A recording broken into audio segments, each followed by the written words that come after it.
Paolo Avellino, emosyonal sa last day taping ng The Alibay.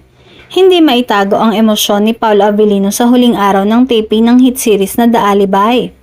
Matapos ang buwan-buwang puyat, pagod at matinding paghahanda para sa kanyang karakter, dumating na ang moment na pinaka-kinatatakutan ng cast, ang pamamaalam sa set na naging pangalawang tahanan nila.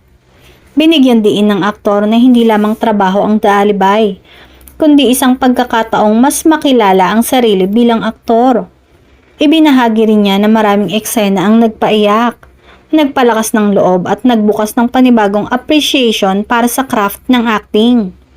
Isa ito sa mga pinakamalapit sa puso ko, sabi umano ni Paolo sa isang heartfelt message.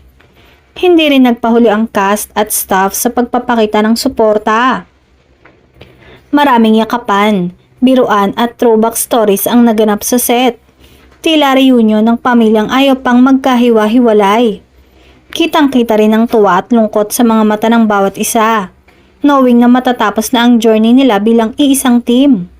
Habang naghihintay ang viewers sa grand finale ng The Alibay, lalo pang tumataas ang excitement. Kung gaano ka-intense ang taping, mas inaasahang mas matindi ang huling mga eksena. At para kay Paolo, kahit tapos na ang taping, mananatiling buhay ang alaala at epekto ng serye sa karir niya at sa puso ng mga manonood. Samantala, hindi pa man nagwawakas ay nag-aabang na ang mga tagahanga sa susunod na proyekto ni Paolo at marami ang humihiling na makasama niya ulit ang aktres na si Kim Chiu.